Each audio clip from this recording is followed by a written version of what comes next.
शिवराज सिंह चौहान जब मुख्यमंत्री थे, आदिवासी के ऊपर कौन पेशाब किए? बीजेपी के नेता किए ना। हमारे स्थानीय जो विधायक हैं चाहे सांसद हैं, जिसके लापरवाही के चलते बहुत जगह रोड नहीं बन पाया, नहीं तो रोड बनाने की क्या है, बन सकता था। लोकतंत्र में जनता महान होते हैं ना, लोकतंत्र में जनता सर्वोपरि है। जनता ही उनको वहाँ पर बैठाया है और जनता ही कह रहा है कि आज हम जगन्नाथ राव को लेके आएंगे। श्री चमरा जी को 15 साल मौका दिए, इस बार उनको मौका नहीं मिलेगा। पहला मेरा मुद्दा होगा शिक्षा और दूसरा मुद्दा है स्वास्थ्य। रोड नाली तो रोज दिन निरंतर प्रक्रिया चलती रहेगी, आज टूटेगी कल बन जाएगी। समरू राव जी को टिकट दिया गया, लेकिन 6 साल रहने के बाद भी उन्होंने आदिवासी को लेकर के, आदिवासी जनमुद्दों को लेकर के, क्षेत्र के विकास को लेकर के उन्होंने कोई काम नहीं किया। संसद में बोलते हैं कि हम हिंदू होने पर गर्व है। संसद में हम कब गर्व करें कि हम आदिवासी होने का हम गर्व कब करें? सब लोग आज उसको मन बना रहा है, एकदम बना लिया एकदम रांची उसको वापस भेज देने के लिए। हम एक भगवान बिरसा मुंडा के स्टेचू भी बनवा दिए हैं और उसी के मेरे ही नाम से यहाँ आज के डेट में यहाँ लोग मेला भी लगाता है। अब एक बार किसको पसंद कर रहे हैं अपना विधानसभा क्षेत्र? जगन्नाथ राव को। जगन्नाथ राव। कुछ खास कारण? कारण है यही है कि हम लोग के साथ जुड़े रहते हैं, 24 घंटा अपने साथ में रहते हैं। उसको कभी भी फोन कीजिए, अगर फोन नहीं उठा पाए तो रिटर्न करते हैं, चाहे अननोन नंबर हो या तो सेव नंबर हो। बार बार जेएमएम को धोखा देके उनके विरोध चुनाव लड़ने वाले और बार बार इंडिया गठबंधन को गाली देने वाले बिशुनपुर के 3 बार के विधायक यानी कि चमरा लिंडा के विधानसभा क्षेत्र में अभी हम लोग चुनावी भ्रमण कर रहे हैं। फिलहाल इस बार इस क्षेत्र में जब आप आएंगे तो ना तो चमरा का नाम यहाँ पर लिया जा रहा है, ना ही बीजेपी प्रत्याशी समीर उरांव का नाम लिया जा रहा है। यहाँ का समीकरण थोड़ा बदलता इसलिए दिखाई दे रहा है क्योंकि इस बार जो निर्दलीय प्रत्याशी है जगन्नाथ उरांव, उनकी चर्चा फिलहाल इस विधानसभा क्षेत्र में जोरों शोरों से है। मेरे पीछे ये ढेर सारा जनता जो आप देख सकते हैं, आज यहाँ पे एक चुनावी छोटी सभा हुई है और इस सभा को संबोधित करने के लिए निर्दलीय प्रत्याशी जो है जगन्नाथ उरांव आए हैं। बातचीत करेंगे इनसे, इनके बारे में थोड़ी जानकारी आपको दे दूं।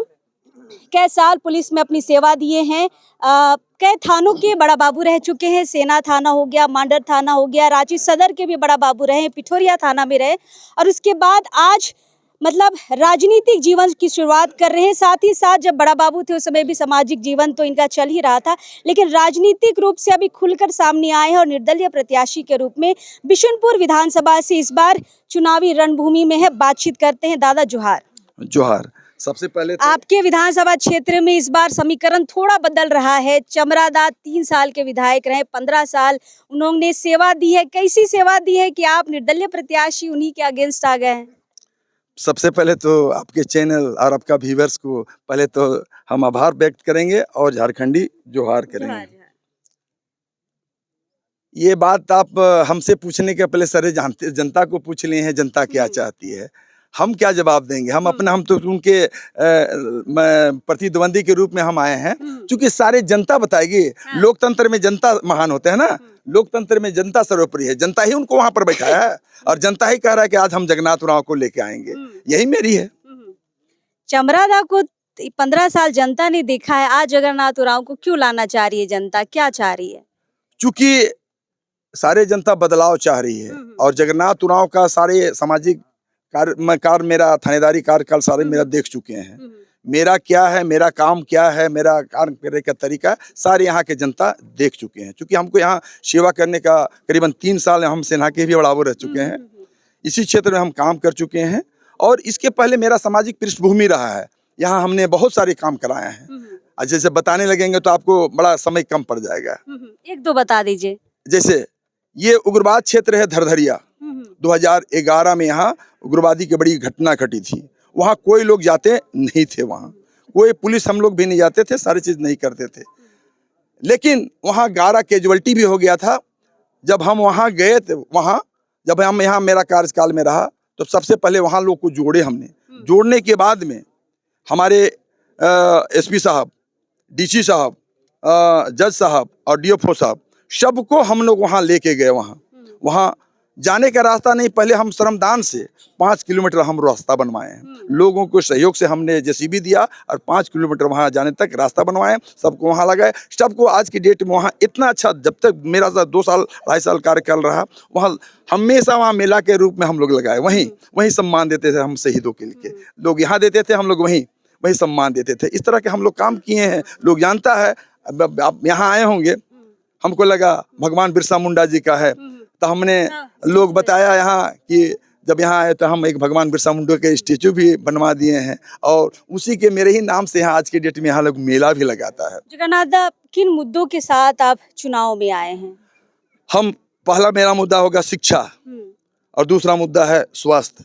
रोड नाली तो ये तो रोज दिन निरंतर प्रक्रिया चलती रहेगी, आज टूटेगी कल बन जाएगी, ये कोई मुद्दा खास मुद्दा नहीं है। तो आज बनेगी कल नहीं बनेगी, क्योंकि लापरवाही जिसके चलते हमारे स्थानीय जो विधायक हैं चाहे सांसद हैं, जिसके लापरवाही के चलते बहुत जगह रोड नहीं बन पाया। नहीं तो रोड बनाने की क्या है, बन सकता था आज। तब ना जगह जगह पर विरोध हो रही है कि हम वोट नहीं देंगे, बात भी सही है। तो हम मेरा प्राथमिकता होगा कि जहाँ जहाँ विरोध हो रहा है सारी चीज़ को हम अपने स्तर से, हम अगर विधायक नहीं भी बने लेकिन भी अपने स्तर से हम लग के उनको बनाने का प्रयास किए हैं। इस तरह का हम बहुतों जगह किए हैं। जब श्रमदान से हम बना सकते हैं धरधरिया जैसे में, तो क्यों नहीं बना सकते, हम बना सकते हैं। बार बार चमरादा पार्टी को धोखा दे के उतर जाते हैं चुनाव में, उन बागी विधायक इसलिए भी कहा जाता है, उनको बागी हो जाते हैं, फिर वापस आ जाते हैं जमम में, फिर गठबंधन का गुणगान करने लगते हैं। तो क्या जनता समझ पा रही है इस बात को, क्या लग रहा है? इस बार जनता उनको पुरजोर जवाब देगी, एकदम समझ गई है जनता उसको क्या करना है। तब ना सब लोग आज उसको मन बना रहा है, एकदम बना लिया एकदम रांची उसको वापस भेज देने के लिए। जनता, चूंकि हम तो रहते हैं जहां घर, जनता हमें प्रमोट करके, हम पहला प्रत्याशी होंगे, निर्दलीय प्रत्याशी, हम लड़ना नहीं चाहते थे, लेकिन बताने की जरूरत अब जनता बताएगी। घर मेरा जा कहते कि दादा आप लड़िए, आप लड़िए, आप लड़िए। समीर जी के बारे क्या कहें? समीर जी का क्या कहना है, वो भी विधानसभा भी वही लड़ेंगे, लोकसभा भी वही लड़ेंगे, राज्यसभा भी वही लड़ेंगे, दुनिया में सब चीज वही लड़ेंगे। और कोई और नहीं है क्या बीजेपी में? और लोग भी तो हैं, तो उनको क्यों नहीं प्राथमिकता मिलना चाहिए? लोग खाली झंडा ढोएंगे क्या? अच्छा, समीर जी चुनाव के दौरान केवल आते या क्षेत्र भ्रमण भी रहता उनका इन 5 सालों में? बताने की बात नहीं है, जनता जानती है। राज्यसभा का कार्यकाल बहुत लंबी होती है, आज उन चाहते तो बहुत कुछ करते हैं। राज्यसभा के सांसद का कहीं भी एक भी टर पत्र दिखा दे, बता दे, पता चल जाएगा। तो आज विधायक आके क्या करेंगे? बगल में ही रहे हैं ना, यहाँ पर ही सीसई विधानसभा के तो विधायक भी रह चुके हैं ना, उनका कार्यकाल सब चीज जनता देख चुकी है, इसलिए उनको भी जनता नकार दी है। शायद इसलिए इस विधानसभा में निर्दलीय प्रत्याशी का ज्यादा चर्चा हो रहा है। पहले चूंकि अपने आप को तो एकदम बोलते हैं, अपने आप को हम तो आरएसएस का सेवक हैं, आरएसएस जो कहेगा वही हम करेंगे, उसके आगे एकदम खुलेआम विधान लोकसभा में बोलते हैं। चलिए हम लोगों से बातचीत करेंगे। सीताराम दा आए हैं यहाँ पर दादा के प्रचार में। दादा, क्या हवा चल रहा है बिशुनपुर विधानसभा में? सबसे पहले तो जोहार। जनता का कहना है कि हमने श्री चमरंडा जी को 15 साल मौका दिए, इस बार उनको मौका नहीं मिलेगा।